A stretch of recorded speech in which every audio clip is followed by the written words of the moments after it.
پاکستان تم پچھتاؤ گے، یو اے ای کی گندی زبان سامنے آنا شروع ہو چکی ہے پاکستان کے خلاف کہ بدقسمتی سے پاکستانیوں کا لیڈر جیل میں ہے اور اس وقت حکومت فوج کے ہاتھ میں ہے۔ انہوں نے کہا ہے کہ تم پچھتاؤ گے ایران کا ساتھ دے کر، بہت جلد تمہیں سبق ملے گا۔ عرب امارات کے دوستوں صحافی ہیں، تجزیہ نگار ہیں امجد طاہر، انہوں نے پاکستان کو دھمکیاں لگانا شروع کر دی ہیں کہ جب پاکستان نے سیز فائر کروایا ہے، اس قدر پریشان ہے متحدہ عرب امارات اس سیز فائر کی وجہ سے کہ اب وہ پاکستان کو دھمکیاں لگانا شروع ہو چکے ہیں کہ تم نے یہ سیز فائر کیوں کروایا، تم عرب امارات کے خلاف کام کر رہے ہو۔ یہاں پر دوستو عرب امارات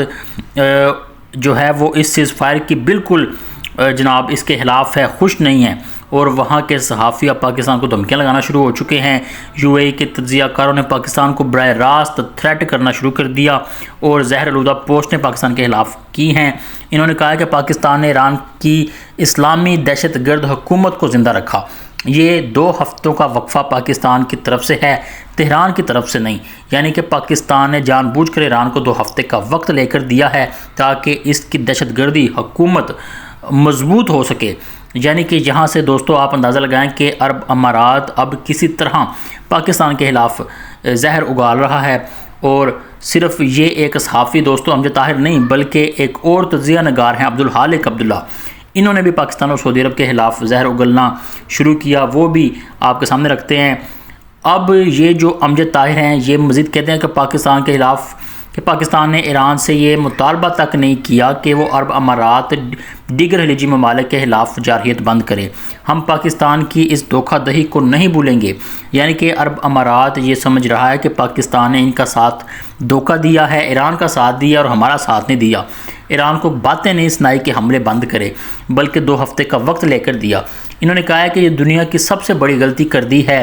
گندے ایرانی دہشت گردوں پر بھروسہ کیا جائے۔ یعنی کہ انہوں نے پاکستان کو کہا ہے کہ آپ دنیا کی سب سے بڑی غلطی کر رہے ہیں کہ آپ نے ایران پر بھروسہ کیا، اور سیز فائر کے بعد انہوں نے کہا ہے کہ ٹرمپ اس پر پچھتائے گا، دہشت گردوں پر بھروسہ نہیں کرنا چاہیے اور نہ ہی ان کے ساتھ مذاکرات کرنے چاہیے۔ یہاں آپ اندازہ لگائیں کہ عرب امارات جو ہے وہ کس قدر ایران سے نفرت کرتا ہے، اور اسی نفرت میں اب وہ پاکستان سے بھی نفرت کرنا شروع ہو چکا ہے۔ اب یہاں عبدالخالق کا بھی ٹویٹ دیکھ لیں، وہ ایران کے تجزیہ نگار ہیں، صحافی ہیں، اور عرب امارات میں ان کے پاس بڑا عہدہ بھی ہے۔ تو جب پاکستان، مصر، ترکی، سعودی عرب کے وزیر خارجہ کا اجلاس ہوا تھا تو عرب امارات کو نہیں بلایا گیا تھا، تو انہوں نے یہ ایک ٹویٹ کیا اور کہا کہ سنی اتحاد بننے اور کامیاب ہونے سے پہلے اجلاس میں ٹوٹ گیا، یہ ناکامی دراصل چین کی بھی ناکامی ہے، یعنی کہ وہ چاہ رہا تھا کہ ترک کے خلاف یہ سنی اتحاد جو ہے وہ بنے۔ تو دوستو سیدھی صاف بات ہے کہ اس وقت ایران کے خلاف یو اے ای بھی جنگ لڑنا چاہتا تھا، لیکن پاکستان نے سیز فائر کروا کر غلطی کر دی ہے، پاکستان اندر سے نکل جائے اور اس جنگ میں نہ کودے، ورنہ پاکستان پر بھی عرب امارات حملے کر سکتا ہے۔ یہ واضح طور پر یو اے ای کی دھمکی ہے۔ یاد رہے کہ یہ جنگ پاکستان کی یو اے ای کی قرضہ واپسی کے بعد سے شروع ہوئی ہے، اور اب یہ مزید جنگی اقدام کی طرف بڑھتا ہوا قدم نظر آ رہا ہے۔